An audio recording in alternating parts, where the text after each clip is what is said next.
جنگ اوکراین به عزم شماره روزافزون اون زودگان تاجیکستان که میخواهند شهروندی روسیه را به دست بیارند تاثیر نرسانده است. حتی برعکس، بنا به آمار مهاجرت وزارت کارهای داخلی روسیه در نیمه اول سال 2022 باز 74162 زاده تاجیکستان صاحب شهروندی روسیه شدند.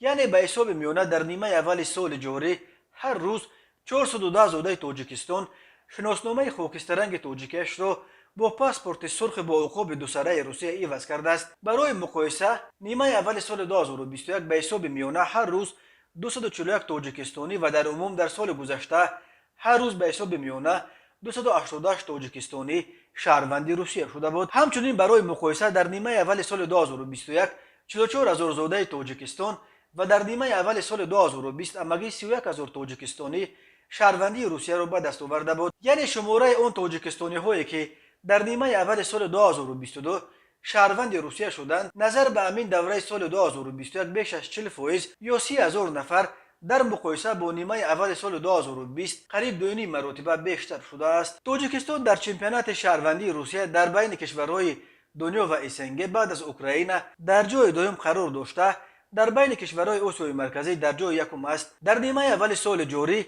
104168 اوکراینی شهروند روسیه شدند. در جای سوم بعد اوکراین و تاجیکستان ارمنستان میآید که امسال 22136 زاده این کشور شهروند روسیه شدند. در مقام‌های بعدی زادگان قزاقستان، ازبکستان، آذربایجان، قرقیزستان، بلاروس، مولداوا، گرجستان، ترکمنستان، لیتوا، لاتویا و استونیا قرار گرفتند. در عموم در نیمه اول سال جاری به 287000 خارجی شهروندی روسیه داده شد که این نظر به همین دوره سال قبلی 64000 یا 12% کمتر است. بنا به آمار وزارت کارهای داخلی روسیه در نیمه اول سال جاری شماره خارجیان در اداره های مهاجرت این کشور ثبت نام کرده 3 میلیون نفر افزوده شماره عمومی مهاجران در روسیه از 8 میلیون نفر گذشته است.